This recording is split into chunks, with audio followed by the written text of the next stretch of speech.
Hi, I'm Steve Clemons, and I have a couple of questions. Why does the United States want to deal with Iran, and why does Iran want to deal with the United States? Let's get to the bottom line.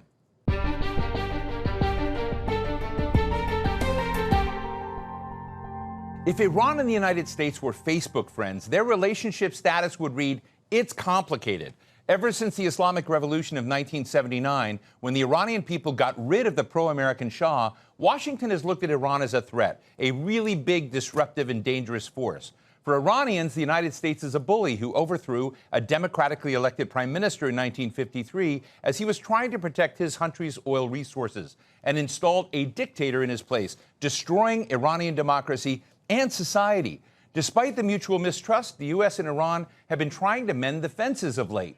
President Donald Trump tore up a deal reached by President Barack Obama 10 years ago, but now Trump is trying to make a new deal with Tehran. But can he get it? And what's at stake? And what has changed over time in both the U.S. and in Iran? Today, we're talking with political scientist Vali Nasr, professor of international affairs and Middle East studies at Johns Hopkins University and author of Iran's Grand Strategy, which comes out this week.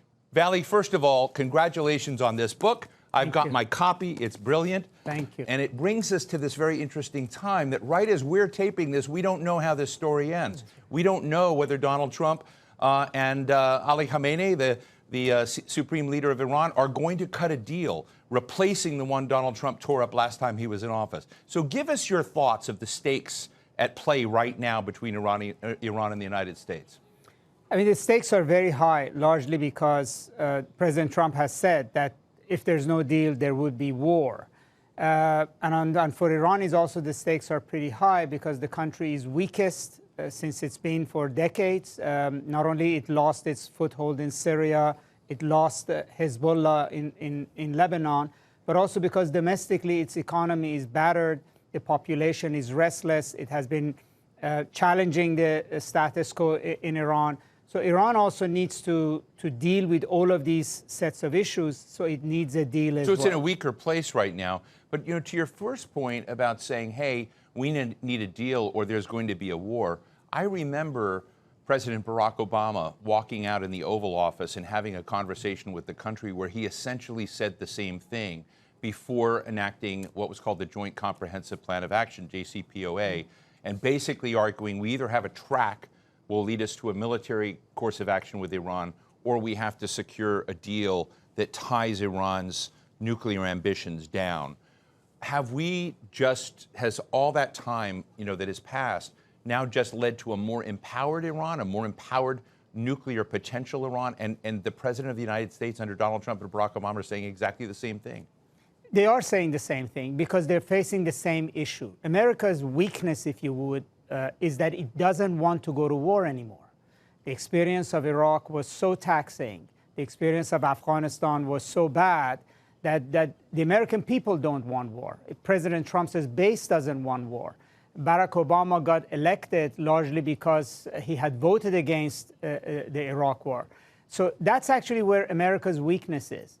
It cannot afford a war in the Middle East. It cannot afford to think the way George W. Bush thought that, we can go change the Middle East. And so it needs a deal in order to be able to pivot to Asia, deal with China, deal with other sets of global issues. And Iran needs a deal because it cannot continue on the course that it has been on. It's an exhausted revolution. Its economy is battered. Its people are unhappy. And its game plan in the Middle East of containing Israel, asserting influence in the Arab world through proxies, etc., is not working.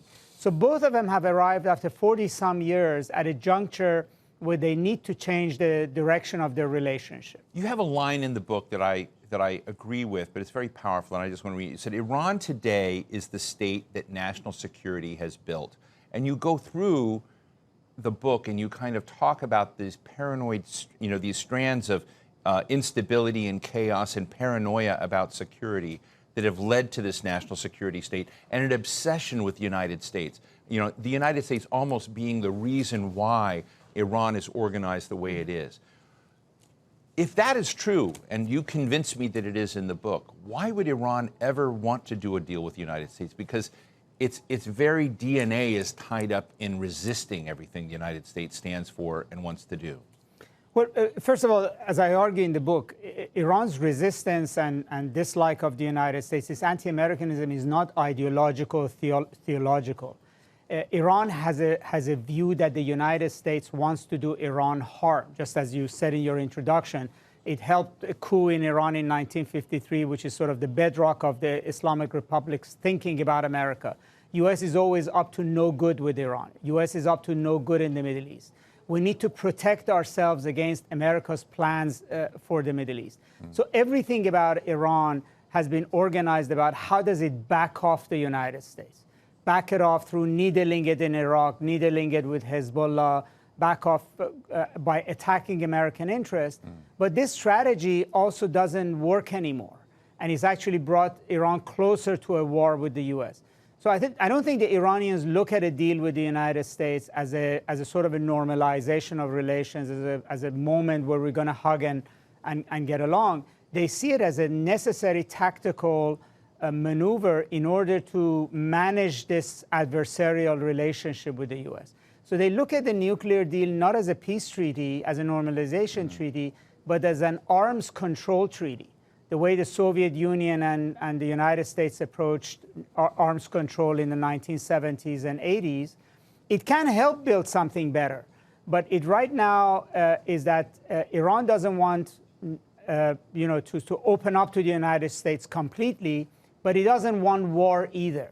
And just like in 2013 to 2015, today Iran looks at a nuclear deal as a necessary way of managing America in the Middle East. Do you think that the kind of mutual mistrust has taken us to a place now where Iran is essentially a non-declared nuclear potential nation? And it's very hard to undo that. Absolutely. And I think it's a mistake for American policymakers to constantly think that you shouldn't test the propositions the other side puts on the table and dismiss it offhand. If Nixon had thought like that or Kissinger had thought like that, they would have never engaged Mao. Was he really did he really mean it when he said he wants to talk to us? Does he really mean it that he wants to change course? Perhaps. But they tested it and they ended up changing China. It was at the moment when China didn't like the United States, was supporting the North Vietnamese, was supporting the Viet Cong, was anti-American, but it believed that its hand was weak vis-a-vis the Soviet Union, and it needed to at least talk to America. Right. So I think Khatami basically put that proposal on the table when Iran was actually in a weak point. The U.S. had just invaded Iraq, dismantled Saddam's army in quick steps, and wanted to go to Iran right after. So it was a moment of weakness, just like a moment of weakness today. The Americans then said, no, there's no need to talk to Iran. We can expect to overthrow this regime and take its surrender on nuclear issue, on everything, and in fact get rid of the Islamic Republic altogether. Look what happened. Iran's nuclear program grew. Iran found a way to support the opposition, to create an opposition to U.S. presence in Iraq, build its proxies, go through a decade of massive expansion of influence in the Arab world between 2003 and 2014, where it intervened in Syria, and then all the way to 2023 and October 7th. So reading too much into Iran is weak right now, and we shouldn't talk to it, and we shouldn't take them wanting to talk to us seriously could actually backfire on us. I mean, we have a tendency that when we think the other side is weak, we say there's no need for diplomacy. Right. We could just expect surrender. And then surrender doesn't happen, the other side survives, and the other side figures out how to resist us again. But what we end up doing in the process is not only losing the opportunity, we harden the views on the other side. I mean, I narrate in the book that the Supreme Leader was opposed to Khatami putting forward that proposal. And in fact, he told them, as president of Iran, you can do what you want, but I am telling you the United States is not going to take this, is going to construe this as weakness, and they're going to come at us even more aggressively. And Khatami in later years said, the shame of this, the tragedy of this, is that the United States proved the Supreme Leader right. And every time Iran has signed up, and every time it has come forward, which may not be very often, it actually, the thesis of that a extending a hand will get an extended hand has been proven false. They did sign a nuclear deal in 2015. They did abide by it.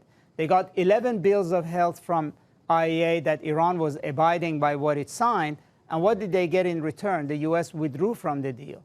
And so we're, again, at a very critical moment. We either repeat the mistakes of 2018 or 2003, or we really use this moment to turn this relationship in a very different direction. Well, I'm trying in my mind to reset my understanding of Donald Trump on Iran, because Donald Trump was obsessed with ripping up the JCPOA, which had been negotiated by a previous administration. His people kept saying that Iran was living up to the agreement. Donald Trump didn't care. They kept certifying that Iran was living up to the agreement. They tore it up, and America pulled out, and essentially America violated that agreement. But I think we have a very different Donald Trump today, and I want to play a clip of Donald Trump right now that we can listen to. Let's listen. The gleaming marvels of Riyadh and Abu Dhabi were not created by the so-called nation builders, neocons, or liberal nonprofits like those who spent trillions and trillions of dollars failing to develop Kabul, Baghdad, so many other cities. In the end, the so-called nation builders wrecked far more nations than they built, and the interventionists were intervening in complex societies that they did not even understand themselves. They told you how to do it, but they had no idea how to do it themselves. Peace, prosperity, and progress ultimately came not from a radical rejection of your heritage, but rather from embracing your national traditions and embracing that same heritage that you love so dearly. Vali, that does not sound like a president who wants to go to war with Iran. It also doesn't sound like someone who's necessarily listening to neoconservatives or those that want to remake the world. So in a way, Donald Trump is showing a possibility by this kind of speech and also by the people he's hired that he might be a Nixon goes to Iran type of president. In this case, it would be himself, and maybe he'll get the Nobel Peace Prize for it. But I guess my question is, when you kind of compare it to Nixon in China, are you seeing that metaphor working here, or is he actually a step further than what Nixon was doing? It's a very interesting point. I think even in the first term, when he came out of the nuclear deal, he immediately wanted to have his own deal. But he had killed the trust with the Iranians, and the Iranians also thought that they didn't have any leverage to go back to the table. The context was very different. So now Iran is weak. Iran wants a deal, and Trump also wants a deal, and he doesn't want to get involved in a war in the Middle East.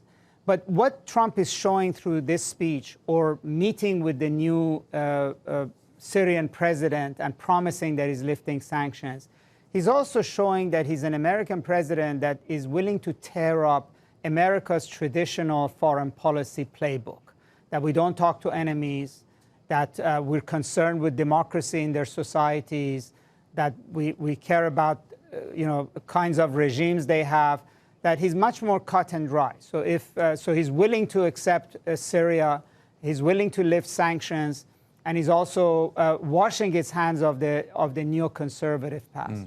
I think those are important signals that the Iranians understand, but there is still too much, if you would, stone in the mixed with the grain in Trump. There's too much neoconservative conversation there, and there's too much of that influence there. And I think what Iranians or others negotiating with the U.S. are wondering is that, is Trump for real? Can he really deliver? Is he speaking on his own, and the American foreign policy establishment still will be the one that is in charge?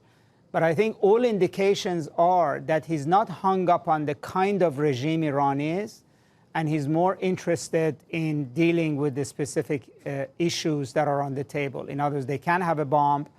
They need to wash their hands of their proxies, potentially deal with missiles issues. That it's not about the character of the Islamic Republic. It's about specific issues that he wants to address. Let me ask you a couple of questions about how the region would accommodate a potential deal. Is Saudi, or the UAEs, or the Emiratis essentially more open at this moment to a potential deal than they were way back when?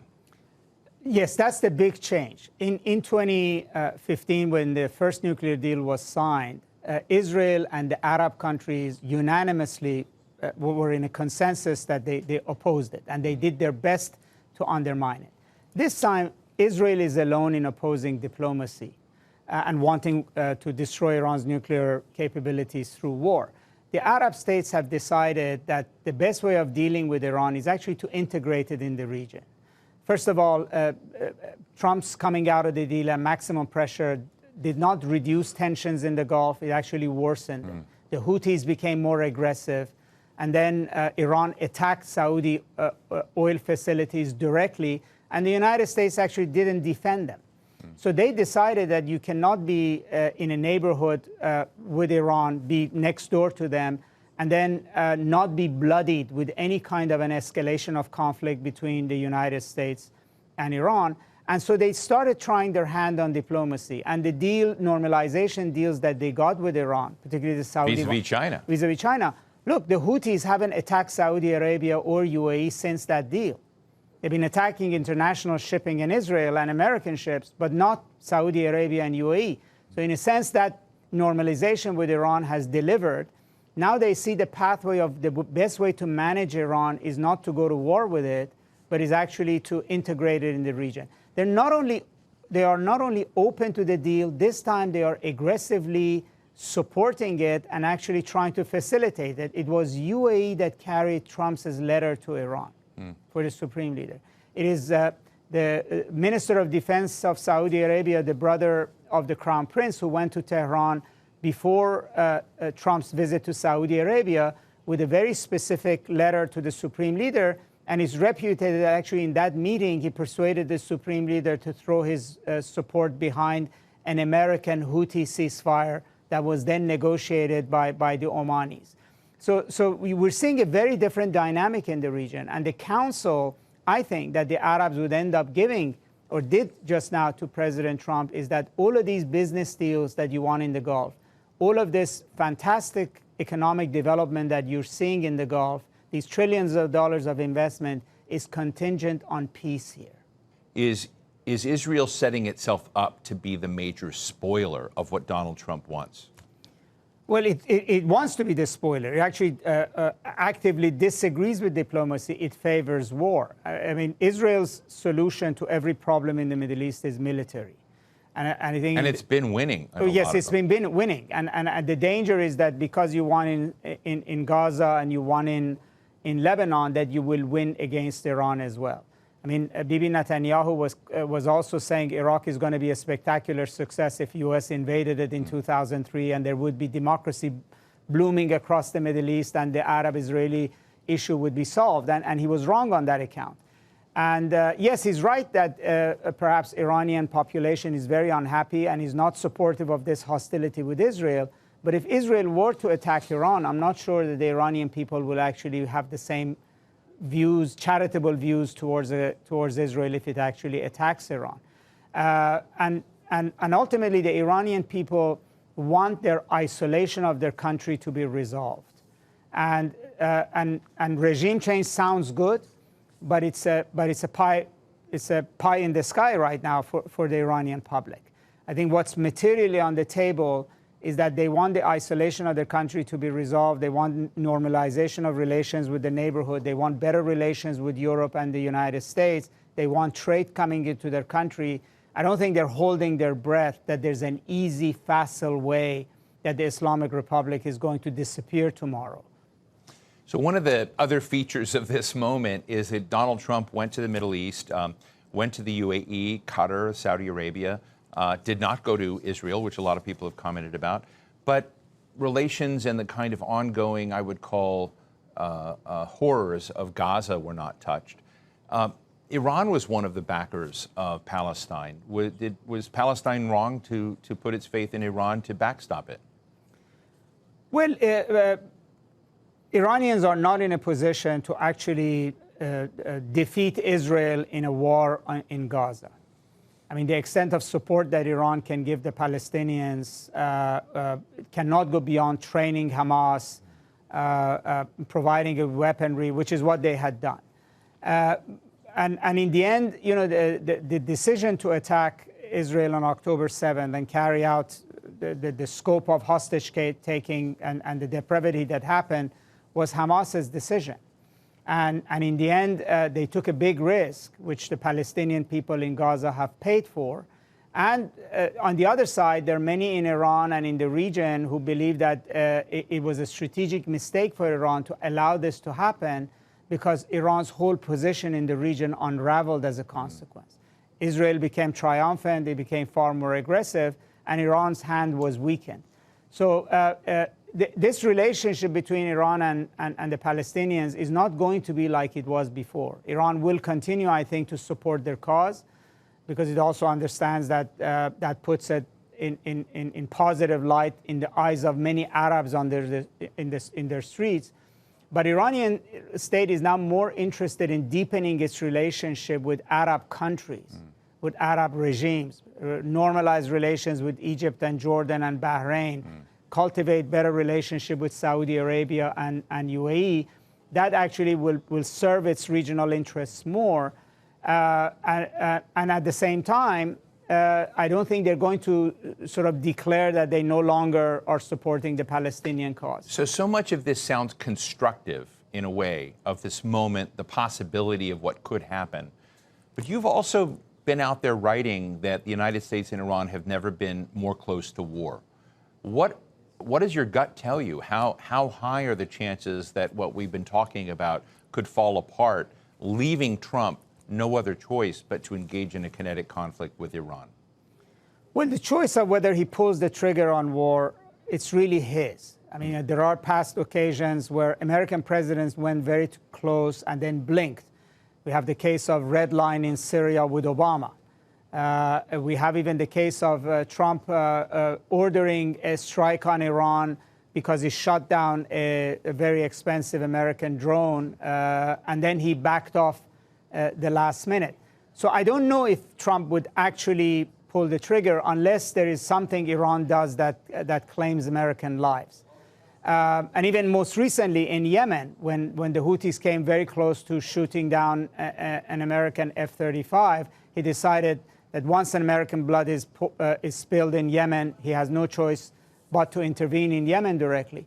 But I do think that also looking at the prospect of war, both in Tehran and Washington, perhaps will serve to focus their attention much more on a diplomatic solution.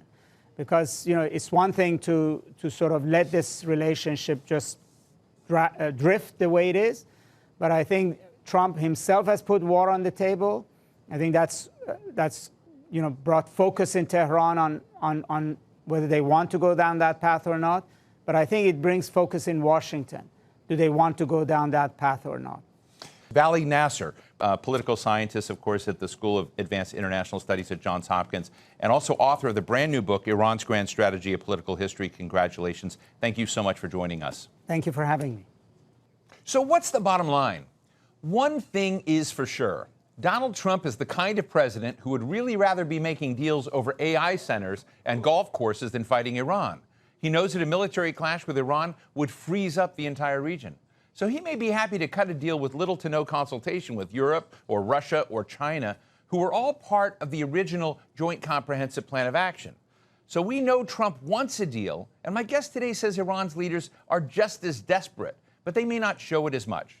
It won't be better than the one reached by former President Barack Obama, but it might just be good enough for the region. Except for Gaza, which remains an open wound with no resolution in sight, despite all this diplomatic activity in the region. And that's the bottom line.